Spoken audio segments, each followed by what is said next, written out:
Hello everyone, welcome back to my channel. आज हम class 10th history chapter 2 the rise of nationalism in Europe का part 3 करेंगे। ठीक है, इसमें जो हम टॉपिक पढ़ने वाले हैं वो है the age of revolution.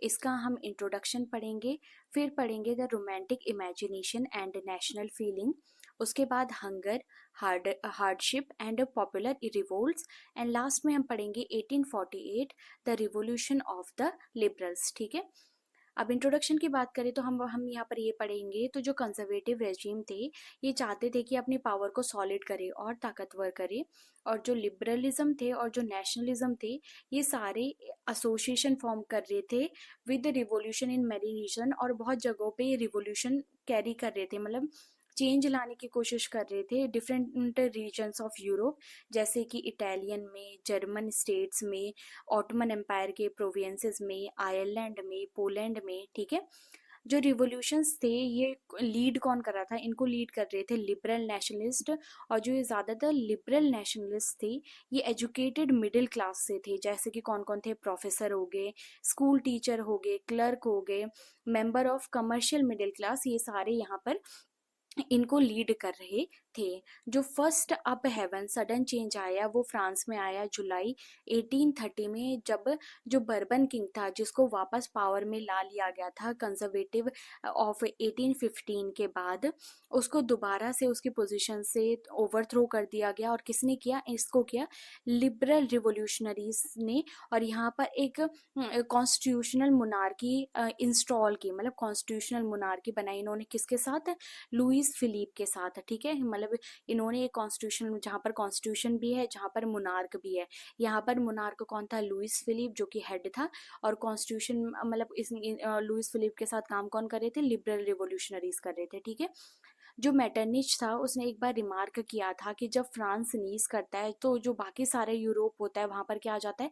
Cold हो जाता है। ठीक है, the July revolution sparked an uprising in Brussels. जो जुलाई रिवोल्यूशन हुआ था उसके बाद से ब्रुसेल में बहुत सारी चीज़ें चेंज होने लगी थी, जिसकी वजह से जो बेल्जियम था वो ब्रेक अवे हो गया। किससे? यूनाइटेड किंगडम ऑफ नेदरलैंड से, मतलब बेल्जियम और नेदरलैंड क्या हो गए? अलग हो गए। ठीक है, अब हम पढ़ेंगे Greek war of independence. It mobilize nationalist feeling among, मतलब जब ये यहाँ पर पीछे हमने पढ़ा कि जो बेल्जियम अलग हो गया तो इसकी वजह से जो यूरोप में बाकी एजुकेटेड लोग थे उनके बीच में नेशनलिस्ट की फीलिंग आ गई। जो ग्रीस पहले पार्ट था ऑटमन एम्पायर का 15th सेंचुरी से लेके, जब जैसे जैसे रिवोल्यूशनरी नेशनलिज्म यूरोप में बनने लग गए थे, इंडिपेंडेंस के खिलाफ स्ट्रगल होने लग गए थे, तो ग्रीक में भी ये स्ट्रगल बिगिन हो गए थे। कब से? 1821 से। जो नेशनलिस्ट थे ग्रीस के वो सपोर्ट उनको कहाँ कहाँ से सपोर्ट मिला? उनको मिला ग्रीक लिविंग इन एक्साइल, जो कंट्री के बाहर रहते हैं उन ग्रीक से, और ऑल्सो फ्रॉम और बहुत सारी वेस्टर्न यूरोपियन कंट्री से, जो कि सिंपथाइज करते थे किसको? एंशियंट ग्रीक कल्चर को, मतलब जिनको एंशियंट ग्रीक कल्चर के खिलाफ सहानुभूति थी, उन्होंने भी जो नेशनलिस्ट थे ग्रीस में उनको क्या किया? सपोर्ट किया। जो पोएट्स थे और जो आर्टिस्ट थे lauded Greece as the cradle of European civilization, मतलब पोएट्स एंड आर्टिशन ने जो ग्रीस को ऐसे दिखाया कि जो यूरोपियन सिविलाइजेशन का है उसका एक पार्ट है, या एक समझ लेते हैं हम लिटिल बेबी की तरह क्या यहाँ पर ग्रीस है। And mobilize people opinion to support, और लोगों को बोला कि जो ये स्ट्रगल कर रहे हैं, ठीक है, किसके खिलाफ? मुस्लिम एम्पायर के खिलाफ, इनसे उनको छुटकारा दिलवा सके। ठीक है, जो इंग्लिश पोएट थे जैसे लॉर्ड बायरोन, इन्होंने फंड्स ऑर्गेनाइज किए, किसके लिए? लड़ने के लिए, और बाद में जाके इन्होंने वॉर में भी पार्टिसिपेट किया। और 1824 में जाके इनकी वहीं पर फीवर से क्या हो गई? डेथ हो गई। फाइनली द ट्रीटी ऑफ कॉन्स्टेंटिनोपली इन 1832, इस जो ट्रीटी है इसमें जो ग्रीस है उसको एक इंडिपेंडेंट नेशन घोषित कर दिया गया था। ठीक है, नेक्स्ट है the romantic imagination and national feeling. जो डेवलपमेंट था नेशनलिज्म का वो सिर्फ हम लोग वॉर और टेरिटोरियल एक्सपेंशन से नहीं देख रहे थे, कि नेशनल डेवलपमेंट ऑफ नेशन का मतलब ये नहीं है कि सिर्फ वॉर से हम क्या वॉर कर रहे हैं और नई नई जगह जीत रहे हैं। यहाँ पर जो कल्चर था उसने भी एक इम्पॉर्टेंट रोल प्ले किया, creating the idea of nation. जिस कल्चर ने भी लोगों को एक नेशन का आइडिया दिया। जो आर्ट थी, किस किस चीज़ से कल्चर में कौन कौन सी चीज़ें आ गई? आर्ट होगी, पोएट्री होगी, स्टोरीज होगी, म्यूजिक होगी, इससे हेल्प हुआ, लोगों नेशनलिस्ट की फीलिंग को शेप करने में इससे हेल्प हुई। मतलब लोगों को इनसे आइडिया मिला कि हाँ ये हमारा नेशन है, हमें इसके लिए लड़ना है, ठीक है। जो romantic artist and poet generally criticize the glorification of reason, मतलब जो ये रोमांटिक आर्टिस्ट एंड पोएट थे ये जनरली क्रिटिसाइज करते थे कि कोई भी रीजन को ग्लोरीफाई करा, मीन्स कोई भी रीजन को समझा रहे, ये साइंटिफिक को भी ये क्रिटिसाइज करते थे। इनका मेन फोकस होता था लोगों के इमोशंस पे, उनकी इंटुएशंस पे, इंटुएशंस में मतलब उनके अंदर की फीलिंग क्या है, ठीक है। एंड मिस्टिकल, उनकी रिलीजन फीलिंग क्या है, मेन ये इन पे ध्यान देते थे। इनका बाकी रीजन पे, साइंस पे कोई फोकस नहीं था, मेन फोकस था लोगों का इमोशन क्या है, उनके मन में क्या है और उनकी रिलीजियस फीलिंग क्या है, ठीक है। The effort was to create, अभी एफर्ट ये सारी चीजें क्यों कर रहे थे, क्योंकि एक सेंस के ऑफ शेयर्ड कलेक्टिव हेरिटेज, मतलब ये लाना चाहते हैं कि हम सारे एक ही जगह के कलेक्टिव लोग हैं, ठीक है। हमारा क्या है, एक कॉमन कल्चरल पास्ट है और as the basis of nation, जो हमारे नेशन का क्या है, एक बेस है, मतलब हम सारे लोग एक ही जगह से, हमारा कॉमन पास्ट है, इसीलिए हमारा नेशन है, ठीक है। जो अदर रोमांटिक सच है, जैसे German philosopher Johan Gottfried हर्डर claim that, इन्होंने क्लेम किया जो ट्रू जर्मन कल्चर है वो कहाँ पर डिस्कवर हो सकता है, जो कॉमन पीपल है इनके बीच में ही जाके हम क्या डिस्कवर कर सकते हैं, जो ट्रू जर्मन कल्चर है उसको डिस्कवर कर सकते हैं। अब इट वॉज ट्रू, अब ये कैसे हम डिस्कवर करेंगे कि वहाँ के जो फोक सॉन्ग वो क्या है, लोकगीत, लोक पोएट्री क्या है, लोक डांस क्या है, that true spirit of the nation, यही एक ट्रू डांस दैट जिनके अंदर जो नेशन है उसकी एक ट्रू स्पिरिट हो एंड वॉज पॉपुलराइज, मतलब जिनके बीच में जो हमारी नेशनल स्पिरिट है वो क्या हो रखी हो, पॉपुलराइज हो सकी हो, ऐसे लोकगीत, लोक कविताएं, लोक डांस, ठीक है।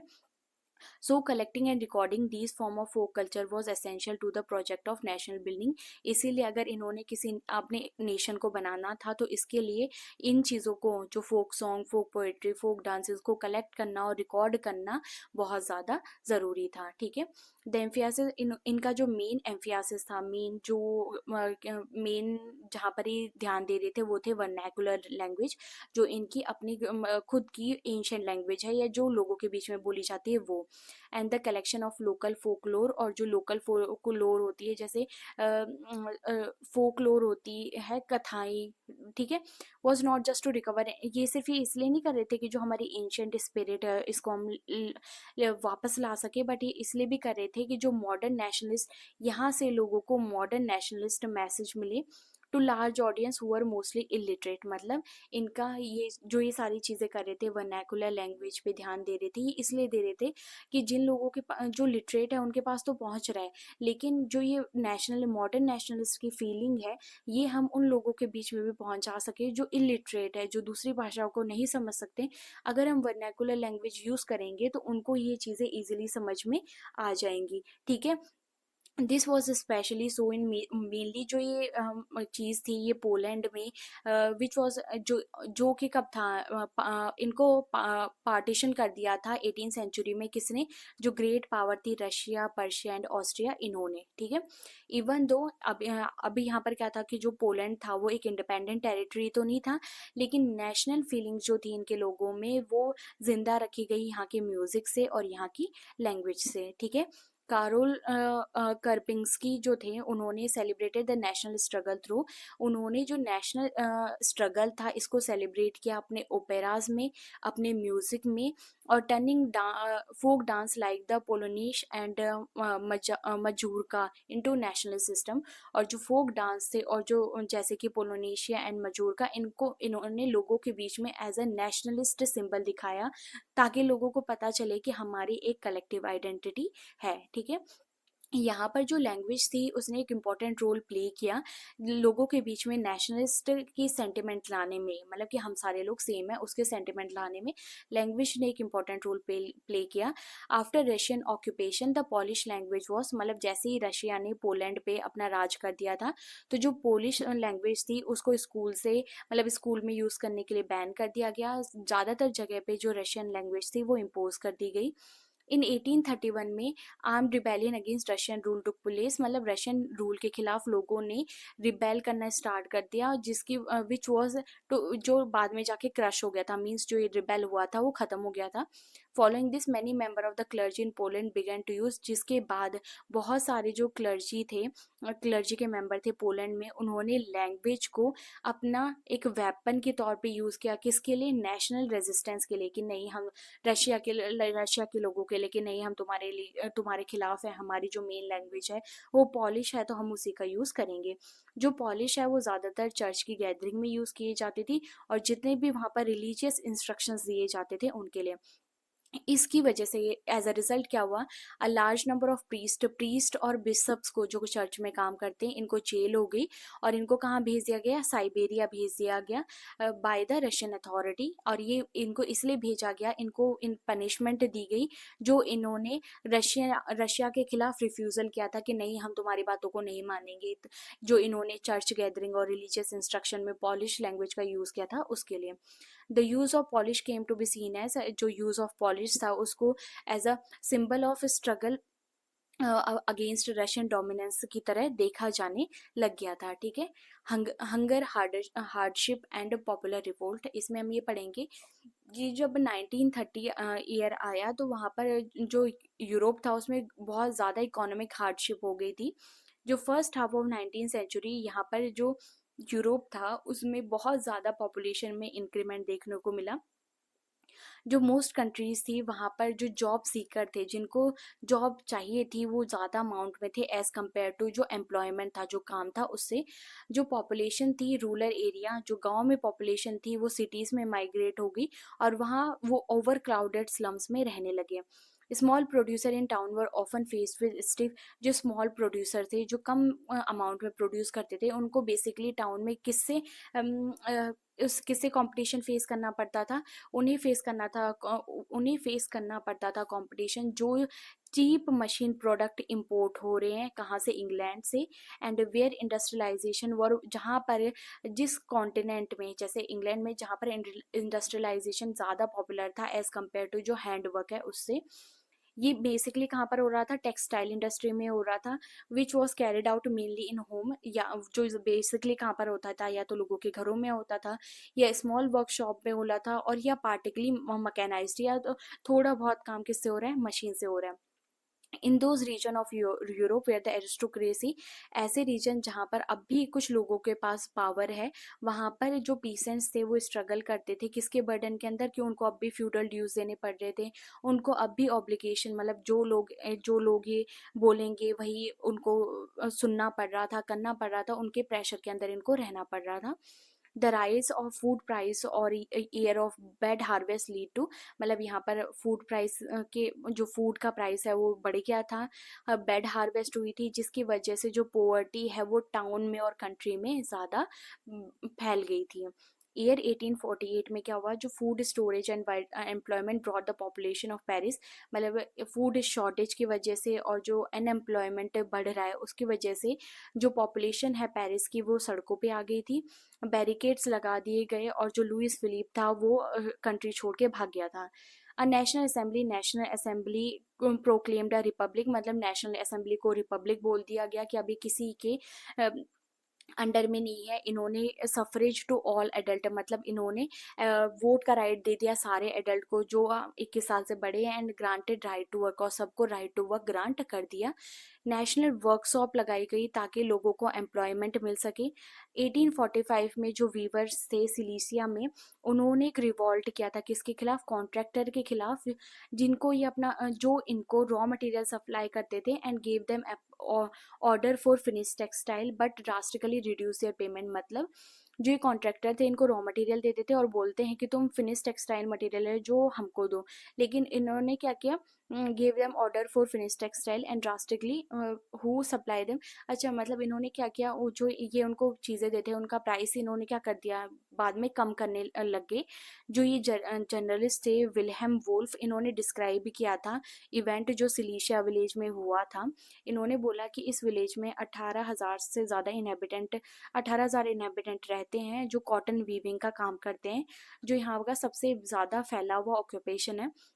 The misery of worker is extreme, जो ये वर्कर्स की मिजरी है, विचारें हैं या इनमें जितनी भी चीज़ें देखने को मिल रही है वो बहुत ज़्यादा एक्सट्रीम, इनकी सिचुएशन बहुत ज़्यादा ख़राब है। The desperate need of job has taken advantage, और जो लोगों के लिए जॉब की कमी पड़ रही है इसका एडवांटेज किसने लिया है, कॉन्ट्रैक्टर ने लिया है। इन्होंने जो इनके गुड्स के प्राइस थे, मतलब जो ये उनको दे रहे थे उनका प्राइस रिड्यूस कर दिया गया था। 4 जून रात को 2 बजे जो लार्ज क्राउड था वीवर्स का, मतलब 4 जून 2 PM को जो लार्ज क्राउड था वीवर का, वो अपने घरों से निकले और वो किसकी तरफ मार्च करे, पेयर्स में वो जो कॉन्ट्रैक्टर के मेंशन है उनकी तरफ गए। और डिमांड क्या था कि हमें अपने काम के ज़्यादा प्राइस दिया जाए। They were treated with scorn and threaten on, मतलब उनको बहुत बैडली ट्रीट किया गया और उनको थ्रेटन किया गया कि तुम यहाँ से भाग जाओ। Following this a group of them को ये देख के एक ग्रुप क्या गया, इन जो कॉन्ट्रैक्टर थे उनके घर में चला गया। वहां पर इन्होंने उनके जो विंडो पैन थे उनको तोड़ दिया, फर्नीचर को, प्रोसेलिंग, मतलब अंदर घर में जाके उन्होंने यहाँ पर उथल पुथल मचा दी। ठीक है, जो अदर ग्रुप था वो उनके स्टोर हाउस में चला गया एंड पॉन्डेड इट, वहां पर जितनी भी सप्लाई ऑफ क्लोथ रखी हुई थी उनको सारों को फाड़ दिया। ठीक है, जो कॉन्ट्रैक्टर था वो डर के मारे अपनी फैमिली को लेके नेबरिंग विलेज में भाग गया, लेकिन ऐसे लोगों को शेल्टर देने से बाकी लोगों ने भी क्या कर दिया, मना कर दिया, जिसकी वजह से 24 घंटे बाद जब वो वापस आया तो वो आर्मी को साथ लेके वापस आया। इन एक्सचेंज दैट फॉलो, मतलब वो आर्मी को साथ लेके आया और आर्मी ने क्या किया, 11 वीवर्स को क्या कर दिया, शॉर्ट कर दिया, मार दिया। ठीक है, 1848 the revolution of the liberals, यहाँ पर हम ये पढ़ेंगे द पैरेलल टू द, यहाँ पर पुअर का रिवोल्ट हो रहा है, अनएम्प्लॉयड का हो रहा है, स्टार्विंग पीसेंट्स का हो रहा है, वर्कर का हो रहा है मेनी यूरोपियन कंट्री में in year 1848। Revolution led by the, एक और रिवोल्यूशन चल रहा था जो educated middle class was under way, जो इसके साथ साथ एक और रिवोल्यूशन चल रहा था। Event of February 1848 in France has bot about abduction of monarch, मतलब फरवरी 1848 में जो फ्रांस में इवेंट्स हुए थे उसकी वजह से जो मोनार्की थे वो खत्म हो गई थी। रिपब्लिक बेस्ड ऑन, यहाँ पर रिपब्लिक कंट्री बन चुकी थी जिसकी वजह से सब मेल को यूनिवर्स वोट का राइट मिल गया था। ठीक है, अदर पार्ट ऑफ यूरोप और इंडिपेंडेंट नेशन स्टेट, मतलब जो अदर पार्ट यूरोप थे वो अभी तक इंडिपेंडेंट नेशन घोषित नहीं हुए थे, जैसे कि Germany, Italy, Poland, Austro Hungarian empire. Man and women of the liberal middle class combined, यहाँ पर जो मैन और वुमेन थी इन जगहों की वो एक साथ इकट्ठे हुए और इन्होंने अपने कॉन्स्टिट्यूशनलिज्म एंड नेशनल यूनिफिकेशन की, कि हमारा भी कॉन्स्टिट्यूशन हो और हमारा भी नेशन को क्या किया जाए, यूनिफाई किया जाए, एक किया जाए, इसके लिए उन्होंने डिमांड करना स्टार्ट कर दिया। They took advantage of growing popular unrest to push their demand, मतलब उन्होंने एडवांटेज लिया कि जो popular unrest to push their demand for the creation, जो भी चीज़ें यहाँ पर चल रही है जैसे हंगर, स्टारवेशन, ये सारी चीज़ें चल रही है, इनका उन्होंने फ़ायदा लिया और बोला कि हमें भी एक ऐसा नेशन चाहिए जिसमें पार्लियामेंट्री प्रिंसिपल हो, जैसे कि यहाँ एक कॉन्स्टिट्यूशन हो, हमारे पास भी फ्रीडम ऑफ प्रेस हो और हमारे पास भी फ्रीडम ऑफ एसोसिएशन हो। ठीक है, in the German region a large number of political association who member, German region में एक large number of political association जिसके ज़्यादातर मेंबर मिडिल क्लास के प्रोफेशनल्स थे, बिजनेसमैन थे, प्रॉस्पेरस आर्टिशंस थे, ये एक साथ आए सिटी ऑफ फ्रैंकफर्ट में और इन्होंने डिसाइड किया कि हम एक ऑल जर्मन नेशनल असेंबली के लिए क्या करेंगे, वोट करेंगे। ऑन 18 मई 1848 831 इलेक्टेड रिप्रेजेंटेटिव थे जो festive procession to take their place, मतलब उनको बहुत धूमधाम से कहाँ लेके जाया गया, फ्रैंकफर्ट पार्लियामेंट में, जो कन्वीड इन द, जो कहाँ पर हो रही थी, चर्च ऑफ सेंट पोल में हो रही थी। दे ड्राफ्टेड अ कॉन्स्टिट्यूशन, उन्होंने एक कॉन्स्टिट्यूशन ड्राफ्ट किया जिसमें German nation to be headed by a monarchy subject to a parliament, अब मतलब जर्मन नेशन में भी क्या होगी, पार्लियामेंट होगी। When the deputies offered the crown, मतलब जब इन डिप्टीज ने जो क्राउन था वो फेडरिच विल्हेम फोर को ऑफर किया जो कि किंग ऑफ पर्शिया थे, तो उन्होंने रिजेक्ट कर दिया और वो दूसरे मोनार्क के साथ जाके ज्वाइन हो गए जो इलेक्टेड असेंबली है उसके खिलाफ, मतलब इनको क्राउन ऑफर किया गया है लेकिन ये रिजेक्ट करके दूसरे मोनार्क के साथ चले गए कि नहीं, मैं जो भी इन्होंने ये फैसला लिया है मैं इसके खिलाफ हूँ, मतलब मैं इलेक्टेड असेंबली के ही खिलाफ हूँ। ठीक है, ये पीसेंट अपराइजिंग की, पीसेंट कैसे कैसे लड़ाइयाँ की थी उन्होंने। While the opposition of the aristocracy and military become stronger, जो अपोजिशन था एरिस्टोक्रेसी का, पावर में जो लोग हैं, और जो मिलिट्री का, वो स्ट्रॉन्ग होता गया। सोशल बेसिस ऑफ पार्लियामेंट, जो पार्लियामेंट के बेसिस थे वो भी क्या होने लगे, खत्म होने लगे।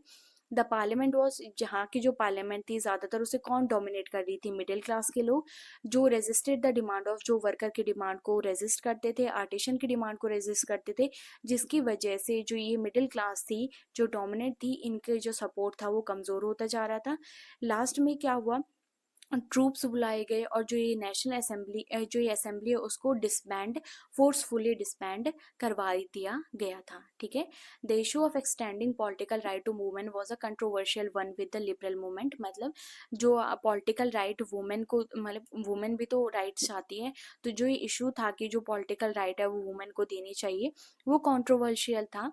One with the liberal movement, किसके साथ, लिबरल मूवमेंट के साथ, इन विच लार्ज नंबर ऑफ वुमेन, क्योंकि लिबरल मूवमेंट में सिर्फ मैन ने पार्टिसिपेट नहीं किया था, इस लिबरल मूवमेंट में मैन एंड वुमेन ने लगभग दोनों ने एक जैसा पार्टिसिपेशन दिया था। वुमेन, जो वुमेन्स थी उन्होंने अपने पॉलिटिकल एसोसिएशन फॉर्म कर दिए, न्यूज़पेपर फाउंडेड कर दिए इन्होंने, ये पॉलिटिकल मीटिंग में पार्ट लेने लगी, एंड डेमोन्स्ट्रेशन, मतलब धरना करने लगी, दिखाने लगी लोगों को कि नहीं हमें भी पावर चाहिए। Despite the deny suffrage right during the election of assembly, इनको भी जब इलेक्शन असेंबली के लिए इलेक्शन हो रहे थे उस टाइम पे भी इनको वोटिंग का राइट नहीं दिया गया था। और जब Frankfurt parliament convened in the church, मतलब जब फ्रैंकफर्ट पार्लियामेंट चल रही थी, फ्रैंकफर्ट पार्लियामेंट चल रही थी चर्च ऑफ सेंट पॉल में, तो वहाँ पर जो वुमेन्स थी उनको अंदर तो आने दिया, लेकिन सिर्फ एज अ ऑब्जर्वर, जो कि कहाँ पर है, विजिटर गैलरी में खड़ी है। यहाँ पर ये सारी वुमेन्स हैं जो ऊपर इसमें खड़ी है, और ये सारे पार्लियामेंट की असेंबली के मेंबर हैं।